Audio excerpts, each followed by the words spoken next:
Alors bonjour à tous, nous voici sur la partie numéro 4 du montage de Storm 4, le Storm 4 Tamiya au 1.48. Alors, dernière partie, on avait vu la peinture du dessous. Là, entre deux, j'ai pu faire la partie du dessus. Alors j'ai procédé un peu comme le dessous. Sauf que l'après, si vous vous souvenez, sur le dessous, l'après était gris clair. Là, j'ai fait un après gris foncé. Ensuite, j'ai fait un marbrage en gris, hein, le light cool grey, donc un marbrage en gris. J'ai marqué ensuite en noir les lignes de structure. Ensuite, j'ai repassé des voiles de light cool grey léger jusqu'à fondre et mélanger tout ça. Okay. Bon, si j'avais voulu un appareil propre, je me serais arrêté là. Mais j'ai voulu tenter un peu, faire un appareil un peu qui a un peu d'heure de vol derrière lui, quoi. Donc j'ai tenté quelques petits trucs. J'ai tenté en premier lieu, vous voyez, de marquer certaines plaques. Alors attendez, ça je les enlève, je ne les ai pas fixées. Certaines petites plaques, comme ici, vous voyez là le petit... Si on regarde sur des photos d'appareils réels, enfin, j'en ai mis une là, je vous en mets une là, mais l'appareil que je vous mets, il est vraiment très sale. Je voulais pas un truc comme ça, je voulais juste marquer un peu, faire des tests, enfin pas un test, mais essayer un peu cette technique. Et c'est une technique au mascol. En fait, avec un mascol avec un pinceau très fin, j'ai passé là, vous voyez, le tour des plaques, ici, puis un peu partout, là. Certaines plaques, alors j'ai regardé sur des photos de référence, hein, ça il vous faut des photos de référence quand vous faites ce genre de travail, parce que c'est pas toutes les plaques, c'est les plaques qui sont, qui sont souvent démontées par l'équipe technique à des vues de contrôle ou de réparation. Et l'équipe technique, pour éviter que les vis ne rouillent, etc., ils repassent un coup de peinture uniquement sur l'endroit où il y a les vis, quoi, tu vois. Donc cette peinture est toujours un peu plus propre que le reste, quoi. Donc voilà, donc j'ai passé du mascol, j'ai bien laissé sécher. Après j'ai pris un peu de light cool grey que j'ai un peu assombri. Alors Didier, tu me disais, oui, avec le smoke Tamiya, oui c'est vrai, le gars sur qui j'ai vu cette technique, là, un japonais, il utilise, bon c'est un modèle 1.32, et il utilise des peintures MR-Color, je crois, et je crois qu'il utilise un smoke, ouais, Tamiya pour passer après au-dessus du mascol, là. Moi j'ai essayé, enfin j'ai fait un test sur ma petite maquette de test, là, et ça n'a pas été concluant, quoi. J'ai pas trouvé que le smoke, il dénotait assez, quoi. Une fois le mascol enlevé, ça se voyait pas beaucoup. Donc j'ai préféré prendre le light cool grey, l'assombrir un peu avec quelques gouttes de noir. Et puis bah voilà, j'ai passé comme ça aléatoirement quelques gouttes, vous voyez, quelques peintures peinture grise un peu plus foncée là où j'avais mis du mascol. Mais aussi ailleurs, hein, pour pas que ça soit uniquement sur les parties que je travaillais, quoi, sur les parties où il y avait le mascol. J'ai laissé sécher et ensuite, avec un petit cure-dent, une petite pince, j'ai enlevé tout le mascol. Et ça a fait cette petite marque là un peu partout. Ensuite, une autre technique, j'ai passé, j'ai fait le contraire, c'est-à-dire j'ai pris du light cool grey que j'ai éclairci, donc j'ai ajouté du blanc dedans, d'accord, quelques gouttes. Pareil, j'ai passé des traces à l'aréographe aléatoirement, hein, des petites taches, quoi, vous voyez. Et puis après, sur ces taches, on les repérait bien, on les voyait bien. J'ai mis du sel, humidifié d'abord la partie, avec le pinceau, on humidifie les parties où j'ai mis du blanc, donc il faut que la peinture soit bien sèche. Après, on met du sel fin, et on laisse sécher. Voilà. Une fois que c'est bien sec, j'ai repris du light cool grey, donc la couleur de base, que j'ai repassé un peu uniquement à l'endroit où j'ai mis du sel. Pardon. J'ai bien laissé sécher, et après j'ai enlevé tout le sel avec un pinceau, avec un peu d'eau, un pinceau un peu humide, un peu d'eau, le sel s'est détaché. Bon. Et puis ça a fait, ben, vous voyez, ça, ces petites, alors je ne sais pas si je vais peut-être vous l'approcher, peut-être que vous verrez un peu mieux. Voilà, c'est difficile de se rendre compte en vidéo, en plus encore aujourd'hui, il n'y a pas une bonne luminosité.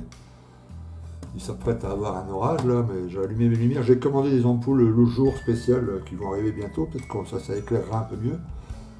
Bon, voilà, donc ça fait ces petites, ce dernier effet là. Donc j'aurais pu le pousser, si vous voulez un appareil vraiment usé, quoi. Il faut pousser cet effet encore plus, quoi. Peut-être en faire une autre couche de sel derrière avec une autre peinture teinte différente, etc., etc.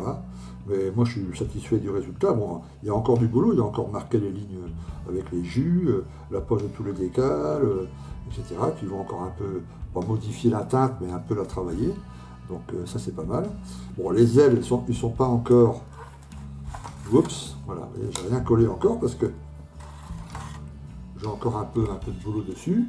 Donc les ailes, voilà, le dessous on l'avait fait dans la séance, le dessus, avec cette barre là, métal, et puis le blanc que j'ai aussi un peu travaillé au sel. Bon, ça, les deux ailerons qui sont eux, oups, les deux côtés blancs. Hein. Voilà. J'ai collé les tuyères. Alors sur les tuyères, j'ai encore à masquer ces deux côtés là. Vous voyez, ça fait partie. Cette partie-là doit devenir comme ça, quoi, la couleur du fuselage. Donc je vais masquer là autour. Je voulais bien laisser sécher le collage. Je vais masquer là, demain ou après-demain. Et puis repasser un coup de gris, retravailler un peu pour que ça se fonde bien, quoi. Voilà. J'ai ensuite masqué pour le noir, donc j'ai masqué les deux petites pointes là. Parce que voilà, je colle comme ça. Hop, hop, hop, non, c'est l'autre.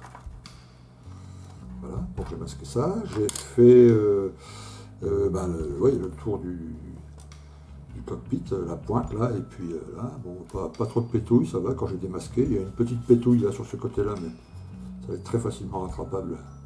Il n'y a pas de souci. Voilà, puis il y a aussi les marchepieds ici, les deux zones. Vous voyez, quand j'ai masqué ici, j'ai pourtant bien masqué. J'avais masqué jusque là.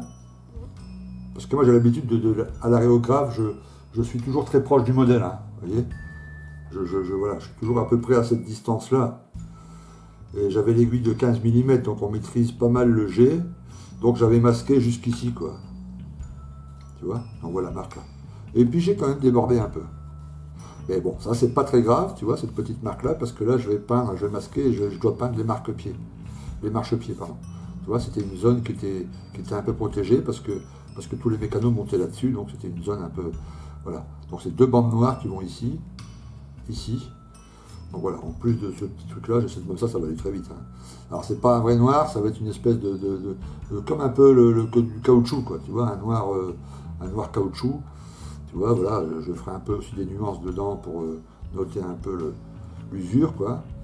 Voilà, alors je sais que sur le 32, par exemple, le gars dont on parlait, là, Didier, qui monte un 32, un tome 4 au 32, lui, il a carrément mis une texture, quoi. Il a mis une peinture qui fait une espèce de petit relief, parce qu'effectivement, ça ressemblait, les marchepieds là ressemblent un peu à la surface d'un bitume, c'est pas plat, il y a plein de petites, voilà, pour pas, c'est antidérapant, quoi, si vous voulez, hein.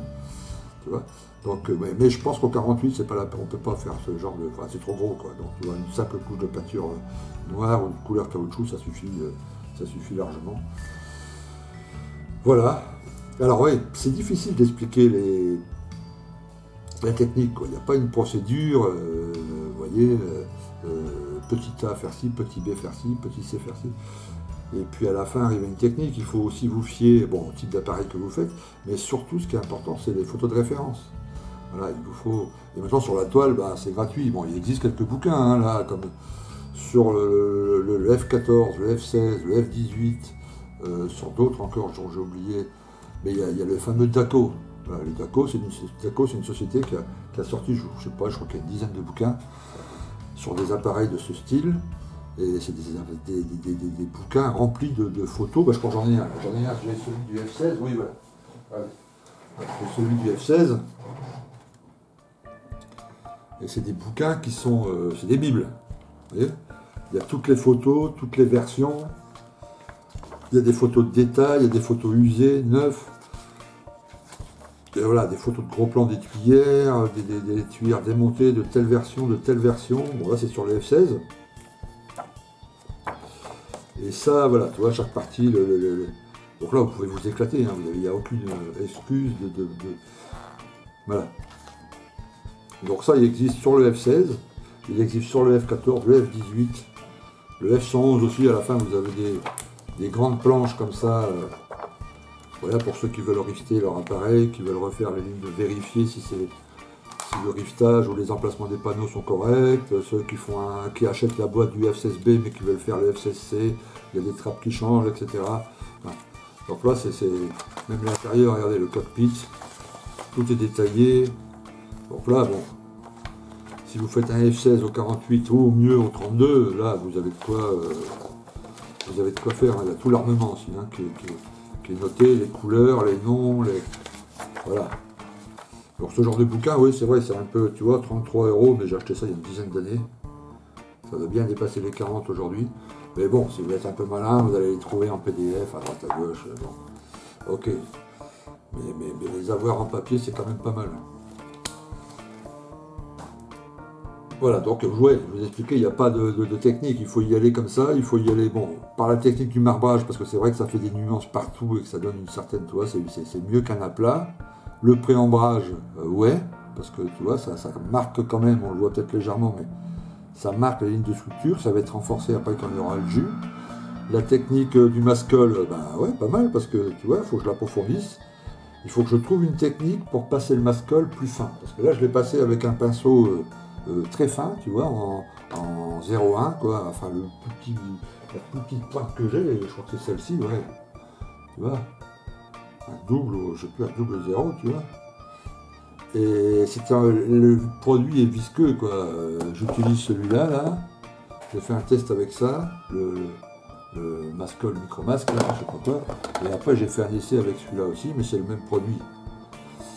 Enfin, c'est le même produit, c'est la même viscosité, donc c'est assez épais. Et j'aurais voulu pouvoir faire des choses plus fines. Là encore, sur cette trappe-là, ça va, parce que la trappe voilà, elle est grande, quoi. Mais j'aurais voulu faire le même effet, par exemple, sur ces toutes petites trappes-là. Mais là, le produit était trop visqueux, trop épais, et il prenait trop le... Voilà, alors il faut que je trouve une technique, peut-être avec une pointe de cure-dent. Il faut que je teste, faut que je m'amuse un après-midi à trouver une technique pour pouvoir appliquer ça plus finement. Voilà, il faut maîtriser les mélanges de couleurs, mais ça, quand vous travaillez avec un truc comme ça, puis vous commencez à mélanger, éclaircir ou assombrir, il vous suffit d'avoir une maquette de test à côté, hein. Vous récupérez voilà, une petite maquette, vous récupérez même qu'une aile, hein, ou voilà, de façon à ce qu'il y a des lignes, et puis vous faites un test à côté. Et puis quand c'est assez sombre ou assez clair, et hop, voilà, on passe sur la vraie maquette. Voilà, je trouve que le plus dur, c'est pas le plus dur, mais là il faut faire attention, c'est quand l'appareil est d'une seule pièce, bon c'est pas un souci, toute l'intensité du sel, etc. va être pareil parce que vous avez tout visuellement sous les yeux. Quand vous faites tout à part, voilà, il faut faire gaffe que cette aile, j'ai dû la reprendre parce que j'avais fait beaucoup plus de sel que sur les autres. Donc une fois montée, ça se voyait vachement que cette aile, elle était vachement plus abîmée, quoi. La pâture était beaucoup plus abîmée que le reste. Donc bon, on va rajouter un petit coup d'aréographe, machin, on s'en est sorti, mais voilà. Donc ça, il faut faire gaffe. Et puis, voilà, regardez les vidéos, hein, je crois que dans ma playlist, j'ai fait une playlist peinture, je crois, et j'ai mis des vidéos de ce type-là. J'ai oublié son nom. Oui, c'est une vidéo en anglais, hein, c'est un japonais, mais il explique sa technique en anglais. Et c'est un anglais plutôt clair et simple à comprendre. Mais même si vous ne parlez pas du tout l'anglais, bon, avec ces gestes qui montrent un peu de logique, vous comprendrez déjà plein de choses. Le mascol, tout ça. Bon, il travaille sur un modèle au 32, lui, donc c'est quand même vachement plus gros. Donc il arrive à faire tout ça très finement sur ces petites plaques. Au 48, c'est peut-être un peu plus compliqué, mais avec un peu d'application, etc. Bon, c'est un peu fastoche, quoi. Enfin, c'est un peu plus... Voilà, il n'y a rien de bien compliqué. Hein. Ok.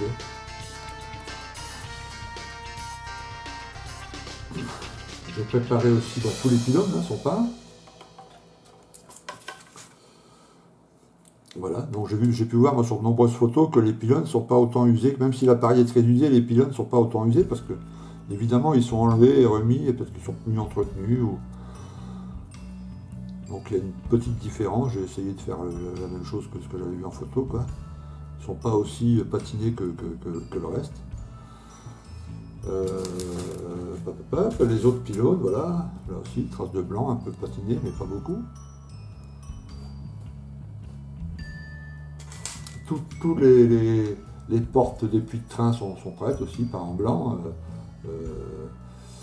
J'aurais plus qu'à, voilà, comme ici, celle-ci, j'aurais plus qu'à marquer le tour en rouge là avec le feutre rouge, patiner un peu, et puis voilà, ça va le faire, ça va être parfait. Il y a aussi un peu de décal là-dessus, je crois.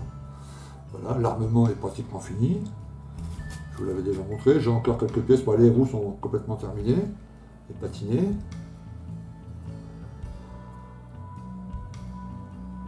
Donc ça aussi, ça va être, il n'y a plus qu'à les installer, quoi.